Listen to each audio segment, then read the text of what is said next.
Bow, bow, bow, bow. What's up? What's up? What's up? Wasabi, how y'all doing today? It's 10 o'clock in the morning on this lovely spring morning here at Site B, the 28th day of February 2024. And it's time for another review. Because you guys said you wanted to see me do more reviews. So I'm doing more reviews. I'm not very good at this. I'm really awful at this, actually. But I'm reviewing, and we're starting with games I own. And we're going through my PDFs first, and then we'll do the stuff on my shelf. And we're talking about the Era system by our good friend Ed over from the far-off wilderness of London and Shane's of Vengeance Games. I've gotten several of Ed's projects. I've kickstarted his superhero game, his fantasy game, his Weird West game, which I absolutely love, and his kaiju game. And I have the pocket rule book of the kaiju game, which we went over the other day on Monday, I think it was, when we interviewed Ed. So I've already gone over the system and what I like about it, I don't like about it. I'll briefly go over it again. It's a D10 dice pool system, similar to the old White Wolf dice pool system. It's one of those systems where when you look at it, it seems way too complicated. But then when you go over it, you're like, oh, wait, yeah, this totally makes sense. So I would say it's very similar to my initial reaction to Savage Worlds. Because when I first saw Savage Worlds, I was like, this game does not work on paper. It's a freaking mess. But then I played it and I was like, this game works. And the same thing with Era. When I first looked through it, especially because it was the first thing he sent me, a superhero game, I was like, oh, this is a mess. This doesn't work. I hate everything about this. And then we talked it over and he explained it to me and I was like, oh, now I get it. It totally makes sense and I kind of like it. I don't love it. Some systems work perfectly with certain genres and some systems don't. But I love source books. So Ed's done a lot of source books and I love the fact that he'll go after genres that are a little off the beaten path. He did kaiju. And as you know, in his kaiju one, you play kaiju. You don't play the defenders. You don't play mecha pilots. You play kaiju. And not big stompy kaijus. You place the second tier kaiju. You place the beta kaijus. You got to work together to make the, so the city doesn't defend you. So I love this one. I love the character building. As I said it repeatedly in the interview, I would have liked to seen a little bit more world building. Because how the world reacts to kaiju is such an important aspect, especially if it's going to be more than just a one shot. How does the city constantly get rebuilt? How do they respond? Do they start building up the defenses? When do we see the lightning tanks? When do we see the mechas? So, like I said during the interview, this is Ed's first step into the amazing world of Tokusatsu, and I hope he continues to embrace it because I think this is a good system to do that. It's definitely a good system for modern day stuff. He did a fantasy game. He's done a couple of fantasy games, and then he did a Weird West game, which was an unusual take on Weird West. And again, could have used a little bit more world building. All his things, I think, need a little bit more world building, but he's very much about make your own world, make your own world. So in the Old West, he introduced this, the weapon building, weapon modifying system. And I'm hoping he does more with this, really. Because this is good. And I think this has a lot of potential. So I hope he runs with this. I think the next game he's doing is modern day action comedy. So Brooklyn 999, Lethal Weapon, Stop or My Mom Will Shoot. Who remembers that one? There are other action comedy cinematic role-playing games out there. So it'll be interesting to see how he takes it.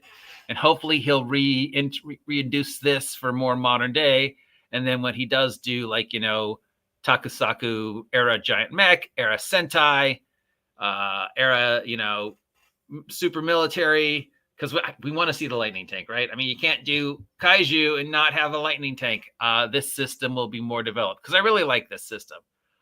His Weird West setting is interesting. Definitely would like to see more world building.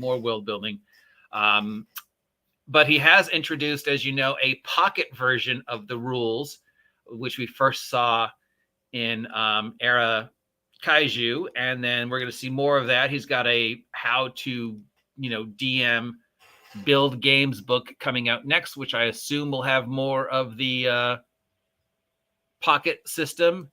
So this is really great because not only is it a source book, but it has a boiled down version of the ERA system, which I really, every time I see a source book and it doesn't include at least some basic of the rule book, I was like, so I got to own your book, and then I got to own the source book, and then I got to also own the source books also.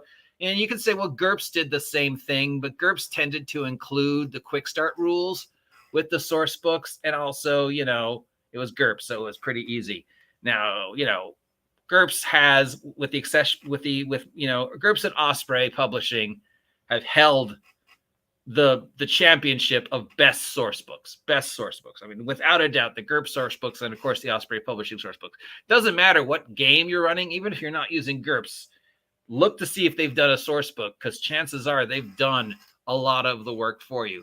And now I would say Wretched Red Room also is definitely in there, because even if you don't reuse the Wretched system, the amount of source book work, the amount of research Miguel has done and I have done to, show you things in the real world and, the real history of these places and real information of these places, that even if you didn't use the Wretched system to run a cyberpunk game or a superhero game, I would highly recommend the source books. And I would now say that with Ed's stuff, even if you don't use the system, the source book information, especially with his superhero world and his other stuff, really, really good. Haven't seen the Kaiju source book yet. Like I said, this is the boiled down version that I have. I have the pocket rule book. I have, of course, kickstarted the full one. So we'll see what's different with that, if it's better and more profile. But again, I would say, like, even if you don't play his system, his source books are cool. It's relatively cheap. He goes after a lot of genres nobody else does, like Kaiju, again, and his take on Weird West and his take on supers and his take on fantasy are all kind of little, like independent, and he's successful. Every one of his Kickstarters are successful. He's got his own book series. He's got his own audio series. He's got his own comic book. So they're doing a lot of stuff. So it's nice to know that a small backwards country like London is out there producing product for the tabletop role-playing game community, because we know, I guess you're next, Europe. Wizards of the Coast has already dumped Brazil and Portugal. How many other languages companies are they going to say, oh, you're not making us enough money, so we're not going to produce products? Sorry, Europe, you're not buying enough of our stuff. But we speak English. Yeah, but you speak the King's English. That's different. Yeah. So lots of success to add. Like I said, I'm really bad at reviews because you kind of guys expect me to break down the systems, and I'm horrible at that. I'm really horrible at breaking down the systems and saying what I like about different like that. So that says it's a D10 dice pool system. I love D10 dice pool systems. I think dice pool systems work way better for most genres, especially high action genres. There's something to be said about the tactile tangibleness of just rolling 3, 4, 5, 6, 20 D10, 20 D6, and seeing all those numbers coming up and trying to figure out the math. The excitement is there, and it's very tactile, and it's very, the noise and the sound. So I love dice pool systems. And this is definitely the kind of genres where I think that exploding dice pool mechanics work. As I said in the beginning, if you read ERA and you're like me, you will come away going, wow, the system makes no sense.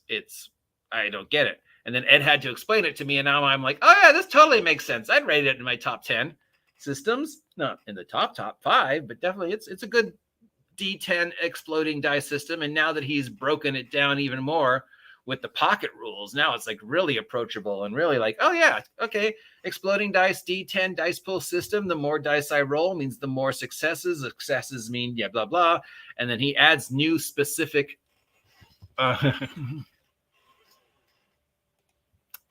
does WOTC probably I would assume that ancient Egyptians are not spending enough money. Hieroglyphs is what, one of the 100 most spoken dead languages, but I guess it's not enough, for Wizards of the Coast. Doesn't really have to do with this topic, but yeah. I'm not aware of other than probably Garibay, I'm not aware of anybody who thinks the Portugal thing is a good idea. I'm sure Garibay found a way to spin it, but then he's a fucking racist. So yeah. Other than that, I have no. But these are in English. These books are definitely in English. They are in London English. So I don't know if Wizards of the Coast will go after them, and say, oh, yeah, you guys speak a different English, so we're not going to make product for you anymore. But yeah, good system, fun, relatively inexpensive. The guy meets every one of his Kickstarters. He always goes on and above, very approachable, always willing to talk to me when I live over here in the, California, and he lives all the way over there in that backwards little country called London. I was even surprised he had, a phone. I didn't know they invented telephones then. In London, I mean, yeah, but yeah, whatever. So I'm giving him a hard time. I hope he appreciates it. Yeah, so we should be talking to him again soon about his next book. He's doing a how to DM, how to build game book, and maybe I'll try and get him, on the same day. And maybe I'll reach out to Venture and go, hey, I've got a guy who's done his own how to, DM like a fucking badass book. And I know you've done a how to DM like a fucking badass book. You want to come on and talk about how to DM? Because, I find Venture way more approachable than, say, Pundit or Shoner. So that might be something I'll do. We'll see. So check out Ed's stuff. Links down below. Highly recommend it. Inexpensive, great source books, interesting system. If you're looking for a D10 dice pool system that's very reasonably approachable once you understand it, this is definitely one of the better ones. So I can't really say anything bad about it. And it's in English, which Wizards of the Coast hasn't stopped making product for yet, but I'm sure they will. Till next time, I'm the OGGM with my reviews. If you want to hear me continue to do reviews, let me know. If you never want to hear me do a review ever again, let me know. Please subscribe, like, share, buy my merch, get off my land. Have a great day.